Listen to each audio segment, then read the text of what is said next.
Just in. So there's huge news in the affiliate world. The FTC has released new guidelines that have a huge effect on affiliate marketers and affiliate programs. So many questions like, are they good? Are they bad? What are the details? How does this affect social media? All this stuff. Well, listen up because this episode has you covered. Welcome to the Affiliate Guy podcast. If you want to grow your income, serve your tribe, and enjoy all the benefits of affiliate marketing and having your own affiliates, you're in the right place. Thanks for joining me today. Let's get started. So you may or may not have heard that the FTC has updated its endorsement guides. The endorsement guide is the source of the disclosure rules, right? If you know, as an affiliate, you have to disclose that you are an affiliate. Well, this endorsement guide is the source of the disclosure rules that affiliate marketers and influencers and other marketers have to follow. We've been expecting this for years, actually. I mean, influencers became a term, maybe 7-8 years ago. I don't know what took them so long. I don't know why these didn't come out 4 or 5 years ago. People are like freaking out. Why these were not out in 2018, 2019 is beyond me, other than they're from a government agency. And, I've had encounters with the FTC in the past. I've spent multiple days in a conference room with FTC attorneys. And let me just say, one of the funniest things ever was we kept talking about pay-per-click marketing, and they kept translating it as paperclip marketing. Having spent that time with the FTC attorneys, I know just how slow they move and how bureaucratic it is. Now, aside of that bureaucracy, the reality is they finally did come up with this stuff. And they actually, back in, I think it was May or June, about a year ago, May or June of 2022, they proposed the guideline changes. There's very little that came out this year. I think these came out at the very end of June 2023. There's very little in these endorsement guide updates that wasn't proposed over a year ago. So there's no surprises here. But yeah, this fundamentally, they clarify some stuff. I think that's the big thing that I'm getting from this is they clarify some of those things where there was a lot of gray area. Now, they left a lot of gray area. We'll talk about this. It's kind of annoying because there's not, there are some areas where it's still like, oh my gosh, could you just give us a black and white answer? And they don't. Now, before we go any further, my attorney has made sure that I got to cover the legal stuff here. So, and I'll use my best lawyer voice now. What I say in this episode is designed to provide accurate, and I can't keep that up. Anyway, what I say in this episode is designed to provide accurate and authoritative information. Yes, I am reading this directly from the script about the new FTC guidelines in affiliate marketing. Neither I nor my company is engaged in rendering legal, accounting, or other professional services by publishing this episode. If any such assistance is required, the services of a strongly qualified legal professional should be sought. I and my team will not be held responsible for any liability, loss, or risk incurred as a result of the use and application of any information contained in this episode. All right, so what does that mean? It means I strongly encourage you, if you have any doubts whatsoever about anything I say or that you read online about this, ask a qualified and licensed attorney, not some guy that hosts a podcast. Now, that being said, it's my job to know these things. We run multiple affiliate programs. I run an agency. I am in this world. So it's my job to be on top of these things and to know this stuff. I have personally consulted our attorney, who in turn consulted a specialized attorney on these matters and gave me some advice. Basically, he translated the FTC's, some of their stuff is just mumbo jumbo, into something I can understand and take action on. Now, the big takeaway here, the big thing here, this is not all doom and gloom. It's not going to add more than half an hour to an hour to a month to an affiliate manager's job, or anyone else for that matter. It's not that bad, okay? It's not that bad. So this is not bad news. Most people are doing 90% of the stuff that they say in their endorsement guidelines. They're just codifying. They're saying, hey, this thing that 90% of you are doing, keep doing it. The 10% of you that aren't, do it like the other 90%. If I could sum it up, that's basically what it is. I would say 80 to 90% of you, and again, don't take this as legal advice. We'll cover a bunch of stuff. We're not going to cover it all. 80 to 90% of you probably don't need to do anything. of all the affiliates I've worked with over the past few years, like I said, I'll go low and say 75% of you don't need to do anything. 10 to 20% of you need to do a little. And then 5-10% of you need to do a lot. Okay? So what's the background on all of this? Well, the big thing is that this was about fighting against the deceptive, dishonest reviews, the deceptive and dishonest endorsements. But of course, it affects every single affiliate marketer. It affects every single affiliate manager. It affects every single influencer, literally anyone who might endorse a product. So bloggers, podcasters, affiliates, agencies, affiliate managers, advertisers, affiliate networks, you name it. This affects them. Now, that was the root of all this. That was the root, was mostly that 1%, if it's even 1%, it's probably 1/20th of 1% of the people out there who are writing fake reviews. Fake, that was the word I was looking for. Fake reviews, dishonest reviews, things like that. So because of the bad apples, the 1/20th of 1%, now all of us have to go through all these hoops. And again, it's not that big of a deal, but we got to go through all these hoops. So that was the root of it. But of course, there's other resulting consequences. One of the big questions I've been hearing is, was this targeted at affiliate marketers? And in a way, yes. That's probably the short answer. But the bulk of it was targeted towards influencers and affiliates because they're the people who are getting paid for these things. The bulk of this is not targeted at Joe Blow average reviewer who just goes and writes a review about his favorite product or whatever, or writes a poor review or a good review, whatever. That's not what they were targeted at.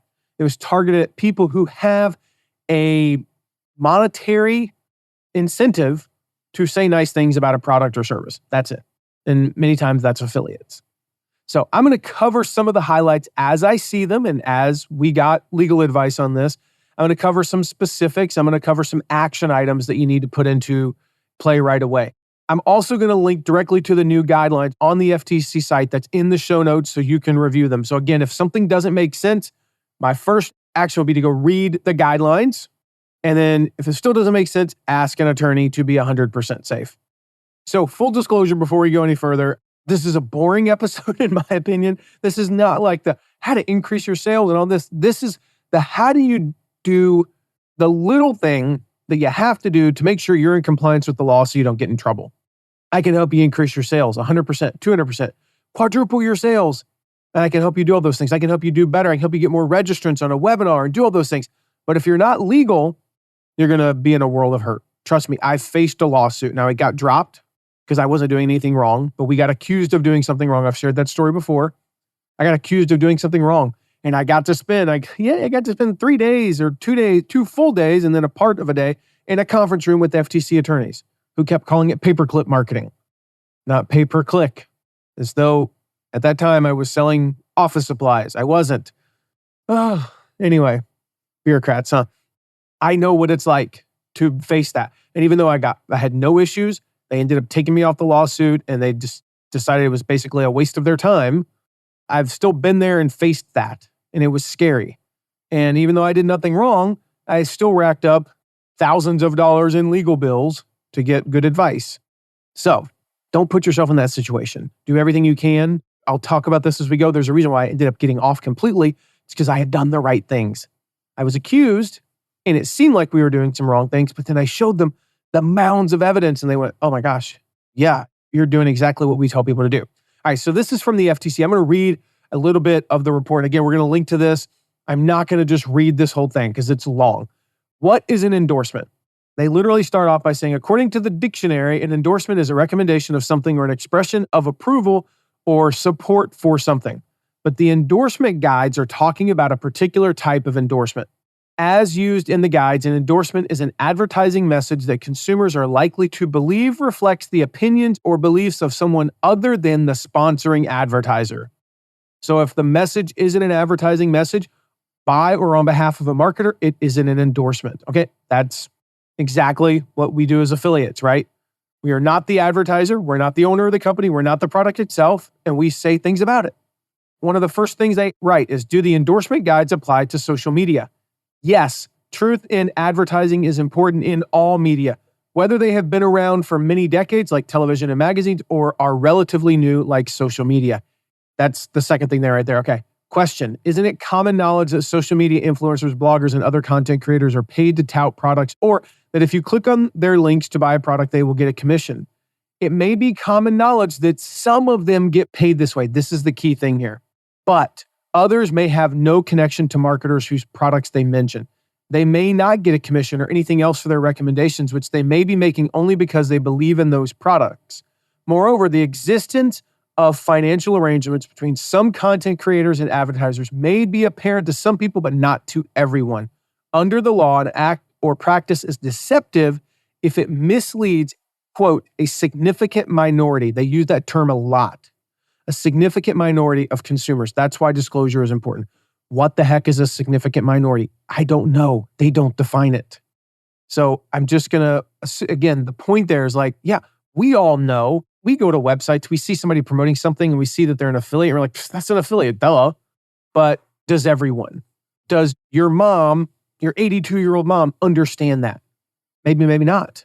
Do the people that you go to church with or to synagogue with or to mosque with, they're not in the marketing world. If you went and polled 20 of them, would more than 19 of them know that that's an affiliate link? Probably not. So therefore, a significant minority don't. So that's why we disclose. All right, here's some highlights from the new endorsement guides. Most of these are really just clarifications on things that they wrote back in 2009, 2010, but they've really clarified these, especially for social media, because social media, we had Twitter back then and Facebook was kind of around, but not nearly to the effect of what we have now. All right, first thing, nearly everyone can now be held responsible for violations. It used to be that it really was just the affiliate program and the person who posted the content. And it really, if the affiliate program did what they were supposed to do, they could not be held responsible. If the affiliate did what they were supposed to do, they could not be held responsible. It's really now everyone. Bloggers, podcasters, influencers, affiliates, the agencies, advertisers, just about everyone. One of the things they didn't mention that I thought was interesting, they did not mention like affiliate networks or tracking platforms.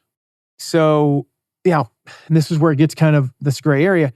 If the affiliate network is acting in the capacity as an agency, well, then they're in the agency role. So it does affect them.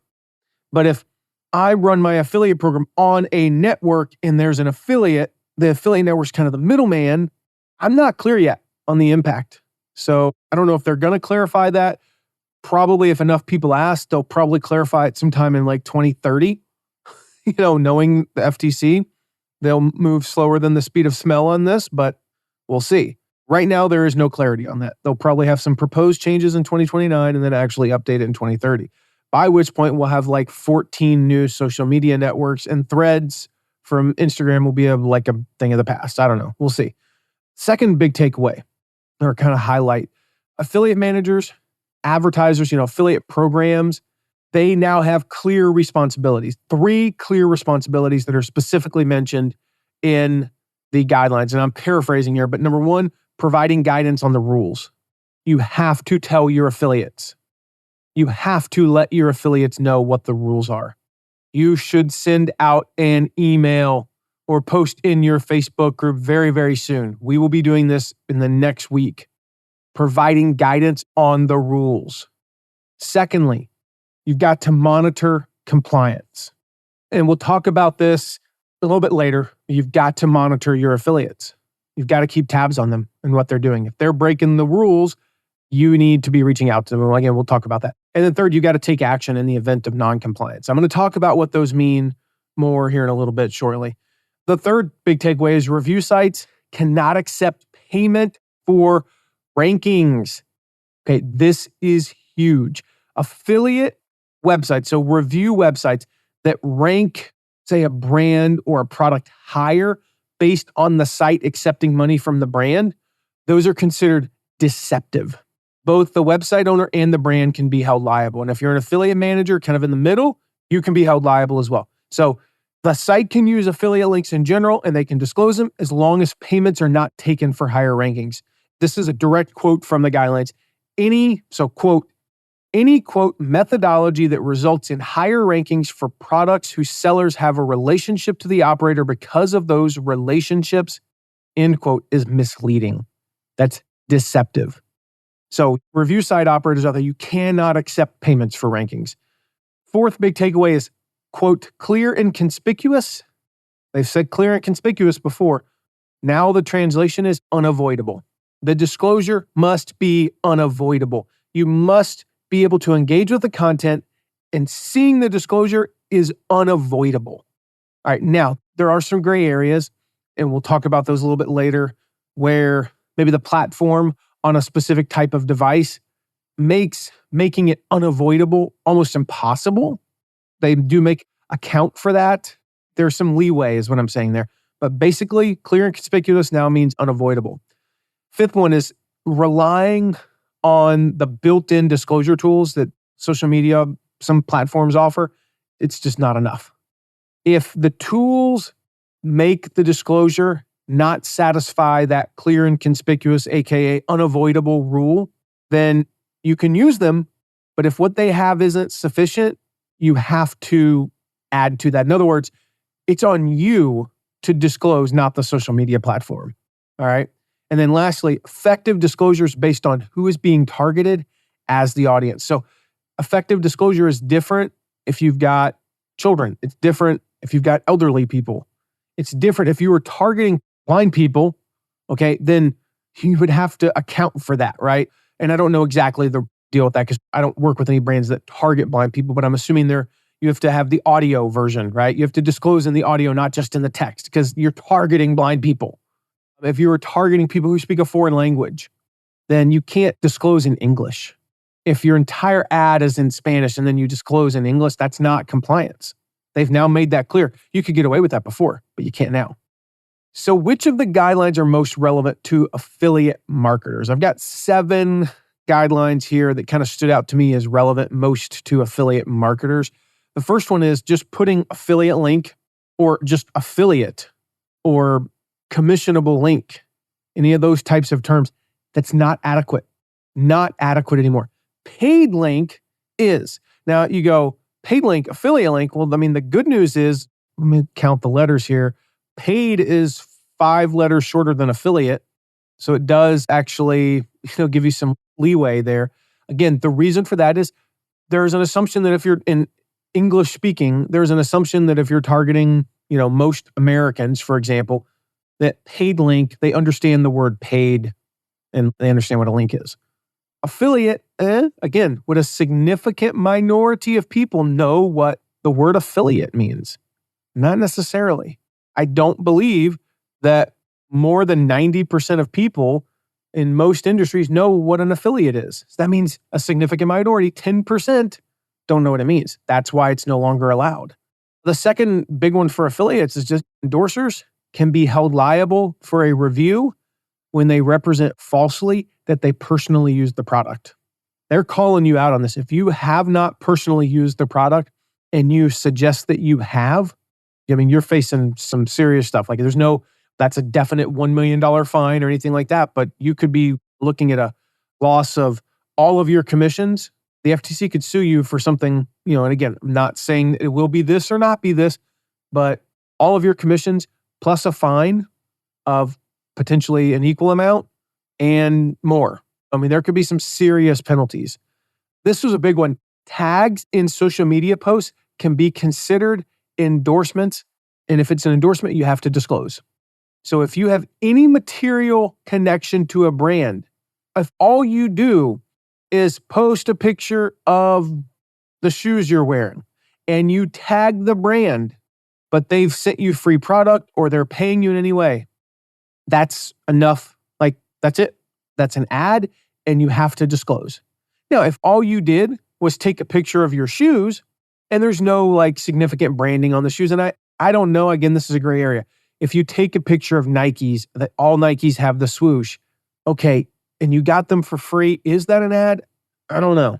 That's kind of one of those, I don't know that I found that in the stuff. And I've got some stuff later that I'm going to cover some specific instances that my attorney sent me some notes on. because he translated it, and maybe when I get down there, in my notes, I'll cover this. But again, just tagging the brand, that's considered an endorsement. And tagging the brand is also not a sufficient disclosure. So you've got to still disclose fully. Another one, an influencer cannot simply disclose connections to a brand on their profile page. That's been done in the past, and there was no penalty if that was what was done before now, because profile pages didn't exist when these rules came out initially 13 years ago. So now the disclosure has to be done on the post and again, be unavoidable when viewing it. So you can't just have it on the profile page. That's how people got around making it unavoidable for the last 13 years. So these are some, like, if you've got videos, this was something that stood out to me. You got to have adequate disclosure on videos. So I'm quoting what they say. This video is paid for by brand, or brand such and such paid me to tell you about it, or company X gave me such and such product, or the products I'm going to use in the video were given to me by their manufacturers. Like, those are some examples. My suggestion is when they give you suggested wording, you probably take that and don't tweak it a whole lot. So for social media, examples that are given for social media are ad, and then, so it's ad at the beginning, hashtag ad, paid ad, advertising at the beginning, advertisement, sponsored, promotion, sponsored by X, promotion by X. Adding ad to the end of the brand name to create a hashtag is not enough. They specifically say that. So if you just put, like, if you're promoting something and then you put company name ad, not enough. Saying thanks to the brand is not enough, but saying thanks brand for the free product, that would be a sufficient disclosure. The hashtag endorsement is not sufficient. The hashtags ambassador and partner work only if you include the brand name in the hashtag. So you would have to say, like, hashtag company name ambassador, company name partner. The hashtags comped and hosted are not sufficient for free travel. I mean, like, they're very specific. They outline it. They make it really easy for you. And I appreciate that on some of these. Now, this is interesting. The last one here. Podcasters do not need to disclose content that is obviously commercial as long as the podcaster upholds any views expressed. So, like, what is obviously commercial? Would a significant minority not know that it's a commercial? If in the middle of my podcast, I suddenly started playing music and said, hey, let me take a moment to tell you about product X. Not that I would talk that way, but see, it's tough. It's a tough little middle ground. If they were not clear, if I do an interview with a brand, and I don't do this a ton, I've done this maybe 10 times out of 550 some odd episodes. But if I do an interview with somebody and we send them to a webinar, that's an affiliate link. To my audience, I don't believe a significant minority would not know that that's an affiliate link because of my audience. And I think it would totally be fine if I don't disclose unavoidably in that podcast, again, because of who my audience is. But if you have an audience of, say, just regular people who aren't in the affiliate marketing world, yeah, I think you would have to say something. But it's not really clear. There's a gray area there. And I don't know, that's probably something they need to figure out. As far as free products, a couple of things real quick. Really just one big thing. If a brand sends a coupon to you for a free product, any resulting post would need to be disclosed. It's an interesting one. If they send you a coupon to get something for free, then you've got to disclose. Even if you're so much as just using it. Like, they could make a case, especially if there's branding on it. Now, if there's no branding on it whatsoever, I'm just going to use, for example, I've got a coffee mug right here. This coffee mug has no brand, actually has my brand on it, but it was sent to me for free. Me drinking out of this mug on camera is not an endorsement of the company that sent it to me. The company that sent it to me is not even a coffee mug company. But my water bottle, there's significant branding on this. This is not an ad. I did not receive it for free, but pretend I did receive this Hydro Peak water bottle, which I think is great, and I'm not going to have an affiliate link for it, so I can say whatever I want and not have to disclose anything. But if I drank from it on camera and you could see the Hydro Peak logo and it was sent to me for free by Hydro Peak, I would probably need to disclose that I got it for free. So that's kind of that grayish area there where you're probably best off either not talking about it or not using it on camera. Like, I don't know. It's just a weird thing because if you're not going to make any money from it, if you're not going to link to it, is that an advertisement? No, but yeah, and I think you're fine. But if you're going to link to it below your video at all, you would need to disclose you got it for free. So I mentioned earlier that I'd talk a little bit more about, okay, what does it mean when I say affiliate managers, advertisers, and others have a clear responsibility, okay, providing guidance on the rules, monitoring compliance, taking action in the event of non-compliance. And I'm quoting directly from their stuff, sufficient to remedy non-compliance and prevent future non-compliance. So when you take action, you have to account for the fact that they gain something and you gain something from the non-compliance and prevent future non-compliance. So number one, you need to not only instruct your affiliates about the need to disclose their connection. You've got to do that. You have to give them guidance that any statements made by them as an affiliate are truthful and, I'm quoting, truthful and substantiated. So what does that mean? You have to tell your affiliates, don't lie. You actually have to tell them that in your stuff. Like, you have to tell them that. And if you tell them that, does that mean they won't? Of course not. But you have to tell them. From an affiliate manager, not an affiliate agency, we sort of got an answer here, and I'm going to quote here. Quote, advertising agencies, public relations firms, review brokers, and other similar intermediaries can be liable when they, quote, create or disseminate endorsements that they either knew or should have known were deceptive. Okay, what does that mean? What does that mean? That if you send out any type of endorsements, or you knowingly, like if you know an affiliate's doing something wrong and you don't know anything about it, you will be held liable. But you can also be held liable when you work with affiliates, as they say, when you hire and direct endorsers who don't properly disclose. I'm going to quote here one last one. This directly from our attorney. Your company must have, quote, reasonable programs in place to train and monitor the influencers you pay and direct.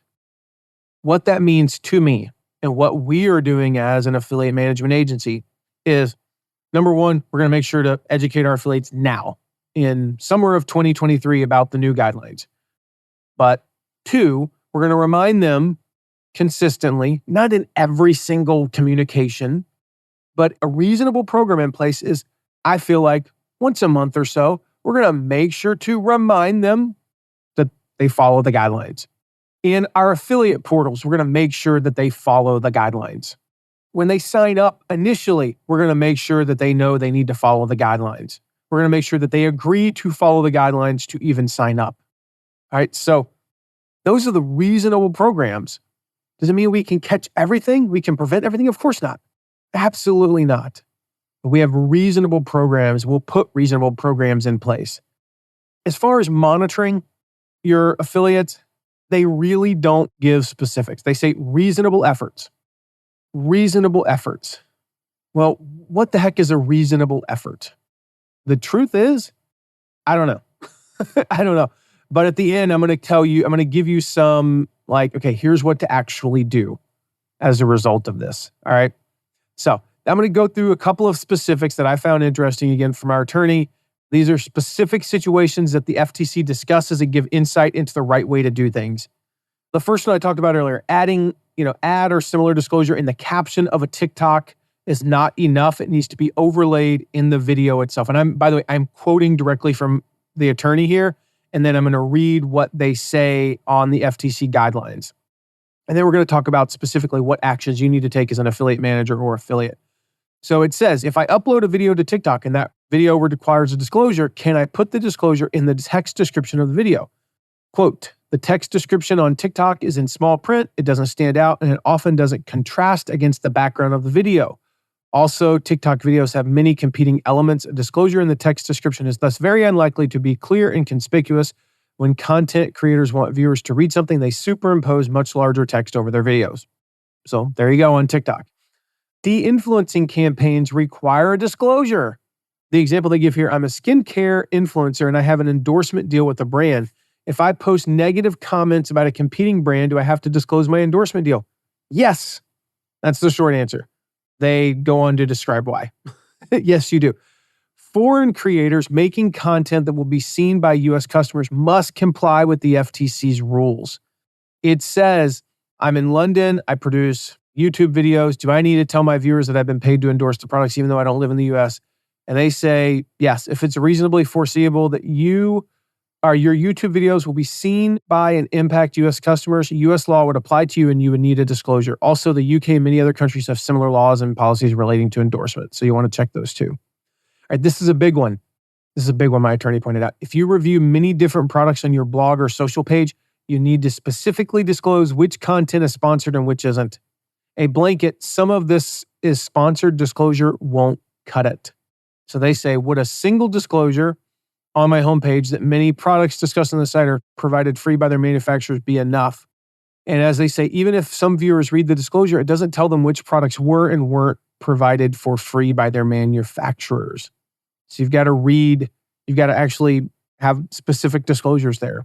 Another big shift, you can't hide disclosures behind links, even if the link says something like disclosure. So they say, no, a hyperlink disclosure like that is easily avoidable. Again, it must be easily unavoidable, meaning that the disclosure is not clear and conspicuous. Most people aren't going to click on it and will miss the disclosure, et cetera, et cetera. Thank you or thanks brand is not enough. We covered this earlier, so I won't go into that one, but they do say thanks XYZ for the free product or thanks XYZ for the gift of ABC product. That is good enough if that's all you got from XYZ. If that's too many characters for the format, there's always, quote, add. So that's always your fallback, just add. Disclosing sponsored content only at the bottom of a blog or advertorial, only an attorney would use that term, is not enough. Thanks, Jeremy. I'm going to make sure he listens to that part. Where in my blog should I disclose that my review, this is from the FTC, is sponsored by a marketer? Yes, it matters, they say. A disclosure should be placed where it easily catches consumers' attention and is difficult to miss. Readers might overlook a disclosure at the very top of the page, outside of the blog. Their eyes will probably be drawn to a picture or a headline, and then they will probably read down. And then he highlights this. Consumers may miss a disclosure at the bottom of a blog or page. Many won't read till the very end or look after the end of the blog itself. A disclosure is more likely to be seen if it's very close to, or even better, part of the endorsement to which it relates. So, what's the okay, Matt, this is all great, but what do I do right now part? Well, I've got 5 things for affiliate managers and 3 for affiliates. Number 1 for you affiliate managers, educate your affiliates. Mention the updates in an email coming up. Let them know that they've updated. Let them know right now. Just say, hey, go read them. I'm studying them and I'm going to let you know more later. Feel free to share this episode with them. Seriously, that's self-serving, of course, but seriously, feel free to share the episode with them. I mentioned earlier, when I was sued by the FTC initially, but then I got off easy. Part of the reason why I got off was because I had mounds of evidence. Here's all the stuff I sent to the affiliates. Here are the blog posts I posted on our affiliate blog. Here are all the social media posts I did. Here are all the emails I sent to our affiliates telling them how to do this and what to do. And they went, golly, you sent all this to your affiliates. Yes, you still had a couple who skirted the rules, but you sure tried your best to make sure that they follow the rules. So educating your affiliates, not only is it the right thing to do, but it'll avoid most problems. You'll avoid 99% of the problems by educating them. And if for those 1%, when you can show that you are educating your affiliates, then they take that into account. The second thing is you got to monitor your affiliates. Now, if you have 100,000 affiliates like we did at Shutterfly and Adidas, what does that mean? You can't monitor 100,000 affiliates. What it means is we monitored our top 100 every month. Our top 100 affiliates accounted for well over 90% of sales. So we monitored them every single month. If you were in our top 100, you were getting monitored. We then spot checked anyone who kind of came out of nowhere to make a lot of sales. So you might have been our 147th biggest affiliate, but if last month you weren't even in the top 2,000, we monitored you. So we kept track of them. We were probably monitoring 200 to 225, 250 every single month. If you've only got 37 affiliates, then at the very least, just monitor the ones making sales. You do not need to monitor the affiliates who are making sales. Now, again, don't take that as legal advice. That's, whatever. But I can promise you, if you're monitoring 100% of the sales, there's not a problem. If somebody out there that's way down the line, it doesn't even make any sales, is lying and saying false things or not disclosing, are you really going to get in trouble? No. That's actually what happened when I got sued by the FTC. It was somebody who hadn't even made a sale that didn't disclose, and one of our competitors reported them. And after going through the whole rigmarole of everything, the FTC was kind of like, dude, really? Like, that's the guy that you reported? Like he hasn't even made a sale. He made like one sale 2 years before. And then we definitely, if anybody has broken the rules in the past and we caught them and they fixed it, like sometimes it was just an honest mistake. Sometimes we've had people who broke the rules and they had 10 pages where they mentioned us and 9 of them were up to date. One of them wasn't. But once we catch them, they are now on that list. And so we might have 7 people. Again, with a program like Shutterfly or Dias, we had 50 people. They were caught breaking the rules in the past. We always monitor them. We would monitor them every single month for a year and then every quarter after that. Like even if they were number 700, if they were still making sales, we were monitoring them. So number 1, educate. Number 2, monitor. Number 3, correct them. Like you have to have a reasonable way to correct them and ensure that they're going to be compliant and not do it in the future. So for us, it was like, hey, you have 5 days to correct this or you forfeit your commissions earned in the last period. You have to be willing to remove them if needed, at least temporarily. So we'll say like, hey, this is important. Here's why. You have 5 business days to correct. You forfeit your commissions that are owed to you and your links will be inactive until this is corrected. 4th, continue to educate them. Like open the fire hose on them right now with everything and then make sure this is kind of that ongoing stuff. Once a month, give them a little thing, like small bites. Make sure they're doing one little thing correct. And then lastly, keep educated yourself. Set up a Google alert for FTC and affiliate marketing. Make sure you subscribe here. I'm going to be covering it when it happens again. Like we're going to keep educating about this, but keep yourself educated. Like I've got that Google alert set up. So if anything happens, even if it's just somebody commenting on this over the next couple of weeks, I want to make sure I know about it because maybe somebody's comment about it provides a little bit more clarity. And I'll be sure, over the next 6 to 10 weeks, if there is like a minor update, I'll just make sure to maybe throw it on to the end of a podcast episode. Like I'm not going to make another whole podcast episode about this probably in the near future, but maybe I'll give quick updates. So make sure you subscribe, like keep yourself educated on this and share that education with your affiliates. For affiliates, well, I just talked about what your affiliate managers should do, but don't rely on them for education. Educate yourself. Listen to this again if you need to. Go read up on it. I've got a link in the show notes to the FTC's guidelines. Go read up on exactly everything. I covered like 25 things today. There's like 100 on there. Go read up on it.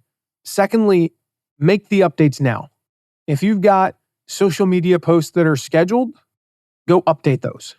If you've got blog posts, go check, what are your top 10, top 20 blog posts that have affiliate links and go update those. Get 90%, the goal here is get 90% compliant in an hour. You can be 90% compliant in 1 hour and then worry about the rest later. And again, they just released these updates. If 3 weeks from now, you're 96% compliant, is the FTC going to be jumping down your throat? No, they're not. Again, it's like the 80-20 rule, right? But it's probably more like the 95-5. 5% of the time you're going to spend will get you 95% compliant really, really fast. So do that. And then thirdly, just continue to educate yourself, just like the affiliate managers. Listen to the podcast. Go study it yourself. Set up those alerts so okay, when they release some sort of an update in the future, like you need to know about it, right? So keep educating yourself about these issues. They don't need to be a huge thing. You don't need to spend hours a year, but 30 minutes, 45 minutes a year, just making sure you're up to date. That's all you got to do to be compliant. So I would love to hear from you. If you've got any questions about this, or you just want to share your biggest takeaway, feel free to text me anytime at 260-217-4619 and ask away. Then, like I said, I'll be covering this some more as things pop up and as I learn more or specific situations come up. But if you've got questions, I mentioned I'm not going to do a whole nother episode about it. Maybe I will. 3-4 episodes from now, I got enough questions from you. then I'll do a whole episode. So shoot me a text, 260-217-4619. As I mentioned earlier, make sure you hit subscribe, because not only do you not want to miss the stuff about the FTC stuff, but you don't want to miss the next episode. I'm going to talk about how to attract affiliates with the right commission. So we're going to talk about some really creative ways to not only get the right commission, but attract affiliates maybe above and beyond commissions. So make sure you hit subscribe so you don't miss that episode. I'll see you then. Thank you so much for listening today. Remember to check out all of our deep dives into affiliate marketing at theaffiliateguide.tv. And if you have a question, ask it at asktheaffiliateguide.com. Who knows? Maybe you even be featured on an upcoming episode.